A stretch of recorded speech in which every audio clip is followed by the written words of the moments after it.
ನಾನು ಚಂದ್ರಗುಪ್ತ ಮೌರ್ಯ. ಕ್ರಿಸ್ತಪೂರ್ವ 321ರಲ್ಲಿ ಧನನಂದನನ್ನು ಸೋಲಿಸಿ ಮೌರ್ಯ ಸಾಮ್ರಾಜ್ಯವನ್ನ ಸ್ಥಾಪಿಸಿದವನು. ನಾನು ಸಿಮುಕ. ಮೌರ್ಯ ಸಾಮ್ರಾಜ್ಯದ ಅವನತಿಯ ನಂತರ ಕ್ರಿಸ್ತಪೂರ್ವ 321ರಲ್ಲಿ ದಕ್ಷಿಣ ಭಾರತದಲ್ಲಿ ಸಾತವಾಹನ ಸಾಮ್ರಾಜ್ಯವನ್ನ ಸ್ಥಾಪಿಸಿದವನು. ನಾನು ಮಯೂರವರ್ಮ. ಕ್ರಿಸ್ತಶಕ 345ರಲ್ಲಿ ಕರ್ನಾಟಕದಲ್ಲಿ ಕದಂಬ ಸಾಮ್ರಾಜ್ಯವನ್ನು ಸ್ಥಾಪಿಸಿದ ಮೊದಲ ಕನ್ನಡ ಚಕ್ರವರ್ತಿ. ನಾನು ಕೊಂಗಣಿವರ್ಮ. ಕ್ರಿಸ್ತಶಕ 350ರಲ್ಲಿ ತಲಕಾಡಿನಲ್ಲಿ ಗಂಗ ಸಾಮ್ರಾಜ್ಯವನ್ನು ಸ್ಥಾಪಿಸಿದ ಮಹಾಯೋಧ. ನಾನು ಪುಲಕೇಶಿ. ಕ್ರಿಸ್ತಶಕ 543ರಲ್ಲಿ ಬಾದಾಮಿಯಲ್ಲಿ ಚಾಲುಕ್ಯ ಸಾಮ್ರಾಜ್ಯವನ್ನು ಸ್ಥಾಪಿಸಿದ ಮಹಾಚಕ್ರವರ್ತಿ. ನಾನು ಕುಬ್ಜ ವಿಷ್ಣುವರ್ಧನ.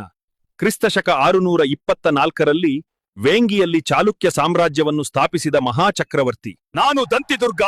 ಕ್ರಿಸ್ತಶಕ 753ರಲ್ಲಿ ಬಾದಾಮಿ ಚಾಲುಕ್ಯರನ್ನು ಸೋಲಿಸಿ ರಾಷ್ಟ್ರಕೂಟ ಸಾಮ್ರಾಜ್ಯವನ್ನು ಸ್ಥಾಪಿಸಿದ ಮಹಾಯೋಧ. ನಾನು ಎರಡನೇ ತೈಲಪ್ಪ.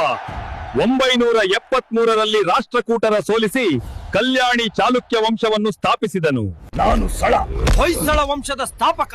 ಹುಲಿಯನ್ನು ಕೊಂದು ಹುಲಿಯನ್ನು ಕೊಲ್ಲುವ ಚಿತ್ರವನ್ನೇ ರಾಷ್ಟ್ರ ಲಾಂಛನವನ್ನಾಗಿ ಮಾಡಿದವನು.